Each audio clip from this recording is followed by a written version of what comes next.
It's the Casey Arts Beat Report. I'm Patrick Neas. Thanks for joining me today. And if you're in the mood for something a little spicy, we have just the ticket for you. The music of Astor Piazzolla, performed by none other than Prairie Classical's Destiny Mermagen. We're going to get to that in just a second. But first of all, I want to ask you to please like and subscribe Casey Arts Beat on YouTube. Please follow us on Facebook, where every day we post great information about the arts, not just in Kansas City, but around the world. We recognize composers and artists' birthdays. We also bring to your attention historical trivia about the arts. It's a lot of fun, and I hope you can join us. But right now, it's time to say hello to our good friend, Destiny Mermagen, violinist extraordinaire, who is the artistic director Hi. and founder of Prairie Classical. Hello, Destiny. Hi, how are you? I'm doing well. Now, before we start talking about the Piazzolla Four Seasons, which sounds super Mhm. intriguing, tell us a little bit hmm about Prairie Classical. Well, thank you for titling me with artistic director and founder, and you forgot all the other things, treasurer and receptionist. And I'm kidding. I'm bartender. It's a one man Yes. bar. Yeah, I do everything. But it's great. It's my new, I still consider it a new nonprofit because we're in our second season and Ooh, I wow. do run everything, maybe because I'm a violinist and violinists naturally get stereotyped as type A control freaks, but that's okay. It's a Hey, labor of love, and I really love, yes. I forgot to mention you're also a KPR host. Oh, yes, which is why I have this fancy microphone and my Yeah. voice sounds extra fancy. Yes, it does. When are you on Yes. KPR? I have a special Classics by Request show Saturdays from 1 to 4. And then Monday through Thursday, I host Evening Classical from 7 to 9. Sometimes there's classics live on Mondays and Thursdays, but those are the general hours. It's a lot of fun. I try to do the same thing on KPR as I do with my concerts, make classical music really fun and approachable, and it really can be for everyone, I think. And I'm what would be the word? It's almost like Miss America pageant style. I say classical music will save the world. It's very lofty, Well, but I'd like to believe it. the motto for Casey Arts Beat is beauty will save the world. So we're on the Oh, same, you're right. That's so funny. yeah, we're on the same What a wavelength. coinky dink. Yes. Yeah, And we are. you do a great job on KPR. You really do make classical music fun. And when you listen to you on radio, it's like listening to people expect classical radio to sound different from other genres. Mm-hmm. But you present Right. it like, people are used to hearing any other type of music. It's not elitist or snooty or snobby. You're very fun and Hmm. approachable, as you are in person. Thank you. And now, one other thing about Prairie Classical before we start talking about Piazzolla, you also do a lot Hmm of work with kids, don't you? Yes, I do. I think that, well, instilling in the next generation a love and passion for classical music is really important.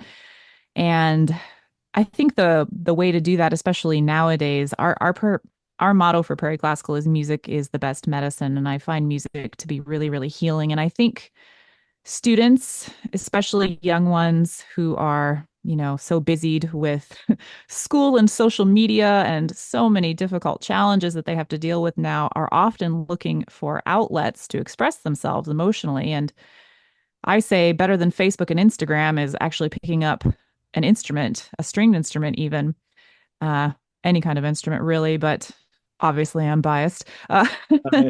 But I do find music to be very healing. It really was for me when I was growing up. I came from a very, I don't know what word you would use, emotionally unintelligent family who did not want to talk about any feelings ever whatsoever, and emotions never really made sense to me, except for when I listened to music and I played music. It was kind of interesting from a very childlike perspective, hearing something sad and feeling sad and thinking, oh, that makes sense. I feel sad. It sounds sad. Or something is exuberant or happy. And then I would feel that way. It gave me a way to figure out my emotions. And I know that everyone's experience with music is different, but I have actually found that a lot of teenagers and even younger than teens really, really enjoy the emotional outlet from playing an instrument, and it gives them a sense of what empathy is, I think. I think it creates and builds empathy, which, boy, I could just keep yammering for hours Oh, about how our society needs empathy, but I'll stop. boy,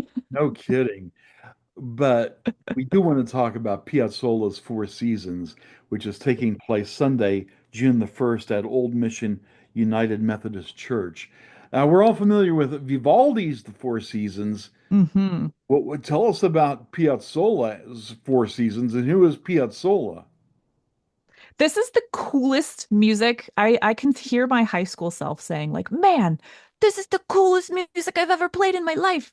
When I when I was in high school, I of course knew about Vivaldi's Four Seasons, but we had this wonderful conductor from South America introduce us to the Four Seasons of Piazzolla, and wow, talk about emotions in music. This music captures every possible emotion, and it's just so exciting and engaging to play. There are quotes from Vivaldi's Four Seasons. The arranger Desiatnikov added some of those in it in a really humorous and cheeky way. And the famous violinist Guido Kramer actually worked with coming up with the violin solo part. There have been countless arrangements of Piazzolla's Four Seasons. This is the most popular, I would say. And even though the violin has a big solo, the orchestra part is really, really important. And as far as it being a chamber music event versus like, oh, a solo concerto. It's really like everyone really has to come together with this music to make it work. And I love that, we are working with professionals for the KC Symphony. Some of those professionals are joining us and UMKC faculty. They are going to be paired with a talented, actually, most of them are seniors graduating this year, a student. And it's just so wonderful to see the students blossom and this particular kind of music, the thing that I'm obviously need more coffee, I'm having a hard time getting to.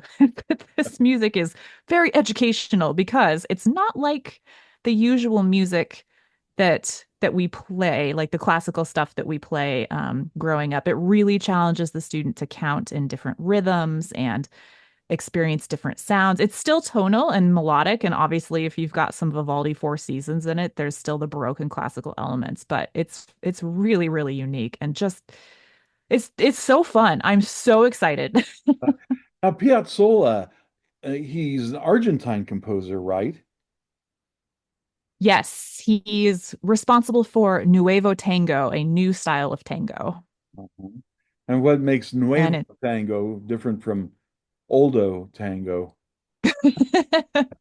I think it's just more in a way for me it's more it's raw. It's like very emotional and expressive. Some older tango there's a bit of refinement to it that one can appreciate. And not that Piazzolla doesn't have his very refined moments, but this music it's just explosive.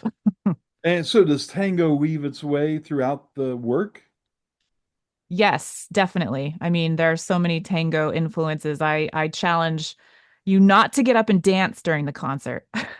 Well, now we know waltz is 3/4 time, and the other dances have their rhythms. Is there a distinctive rhythm to tango? I think that's what Piazzolla experimented with, bringing in some of the distinct tango rhythms that you're used to. Some which even have the 3/4, the fancy pants stuff that we're mentioning that other people might be like, "What the heck are these music nerds talking about?" Uh, That's but yeah, but Piazzolla sort of experiments with some of the traditional, and then he'll use a typical time signature, you would say, like a 2/4, but he will write the music in such a way that almost becomes a different time signature in and of itself. And but you can still groove to it. Like you can still feel the beat. You can still tap your toe to it. uh-huh, uh-huh. I think of tango as being something that you might hear in a smoky nightclub in Buenos Mm, Aires. Is yes. Does it have that quality, the Four Seasons? Yes, in fact, the official title is The Four Seasons of Buenos Aires. So there you go. All right. How many musicians besides yourself will be taking part? There will be about 16 musicians. Wow, excellent. Yeah, it's a string chamber orchestra. And it's so great because we've played a few tangos in the past and we've done some selections from Piazzolla, but in order to actually perform the entire set of Piazzolla's Four Seasons, you have to contact the company and rent the music and get certain permissions to do the entire set because Piazzolla is a relatively young composer. I mean, he's no longer with us, but he is more recent than previous composers. So his music is not all in the public domain. So I'm just really excited that we finally, for the first time, get to bring this to Kansas City as a string orchestra and play it and do all four, the complete set. I know I keep repeating myself, but No, the music is epic. It's so cool. and the seasons sound distinctively like the particular seasons, I take it. Spring, just like Yeah. Well, Vivaldi. what's funny is so when it's winter in Buenos Aires, it's summer here. Huh? And so Desiatnikov, it's really funny. He would put the opposite season from Vivaldi, sort of sneak it into Piazzolla's version. And it's so humorous. But people will definitely, I mean, you'll hear you will definitely know what you're listening to. It's almost like programmatic music, but doesn't need a description. Uh-huh, I see. I also associate Piazzolla with that instrument, the bandoneon, I think it's called. Yes. Are you going to be using one of those, or is this is kind Oh, I of wish. but this That's is for another string goal orchestra. for I mean, that would be it's not easy really. to find one, is it? A bandoneon player. No, I knew a wonderful bandoneon player in Washington, D.C. when I lived there. So if I were in D.C. right now putting on the Four Seasons, I would just have him come join and jam with us. But yeah, it's a really unique instrument. And actually, there are some old recordings of Piazzolla himself playing his version of movements of the Four Seasons on the bandoneon. And so I actually listened to those for inspiration on, what I thought might be authentic tempos and what he was trying to capture. Yeah, it's really fun. What do you find most difficult about doing this music? Mm. Well, I brought this upon myself because this music is supposed to be conducted, but we do it conductorless.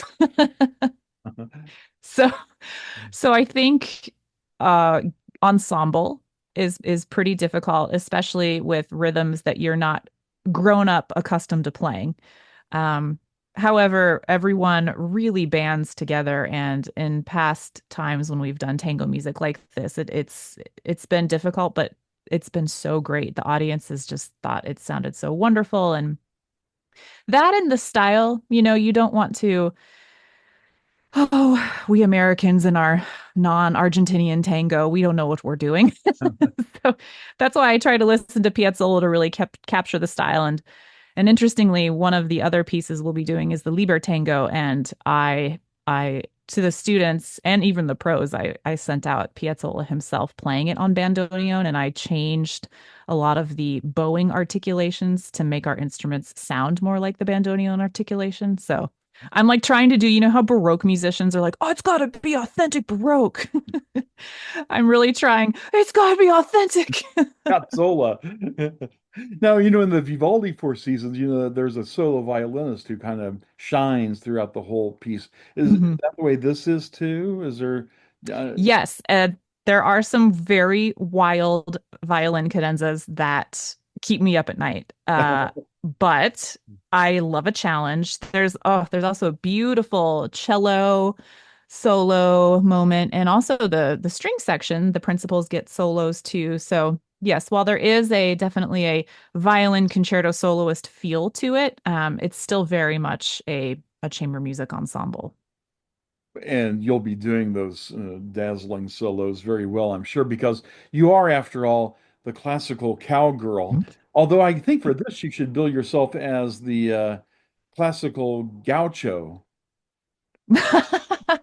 That would be funny. Yes. I should trademark that. Yes. Yes. Yeah, we'll see if I survive. I'm excited because I've wanted to do all four of Piazzolla's seasons for many years, and it's not lost on me that I get to stand up and wear a pretty dress and play pretty music while an orchestra accompanies me. But I still feel like it's a really educational experience because we all have to be in it together. And next season, I'm going to make all the students play the solos. I'm tired. I need a break. I'm tired.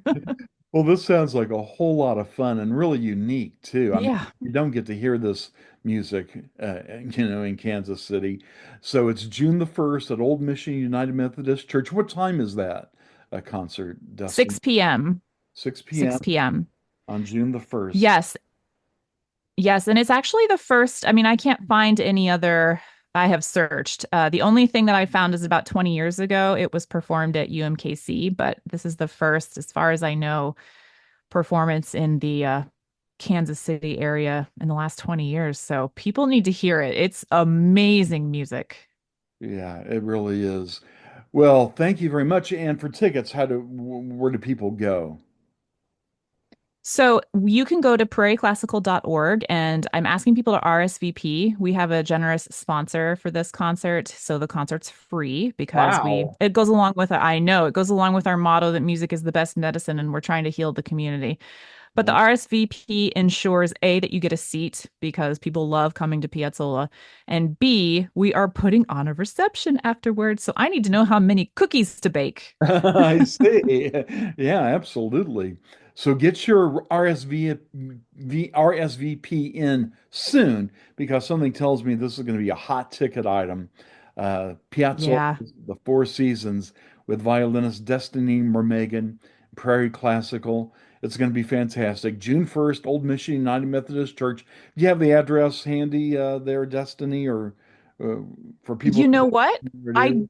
I do. It is in Fairway and it's dun dun in three, two.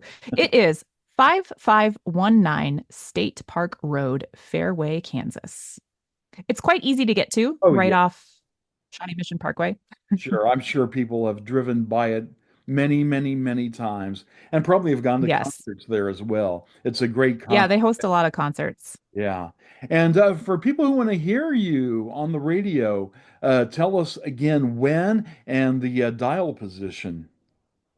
Well, this is testing my memory. It's 91.5 Lawrence. I believe that's the station that we get in Kansas City the easiest.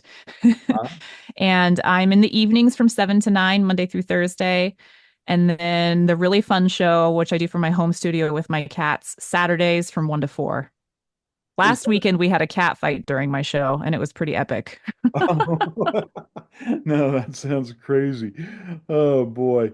Well, you'll have to do the Rossini cat duet sometime on your show. Do you know that? I know. Yeah. I was okay, I'm going to put a call out to composers out there. There are two things that I want that I would commission to have written for the violin. The Rossini Cat Duet, a violin version, and a William Tell Overture version for violin.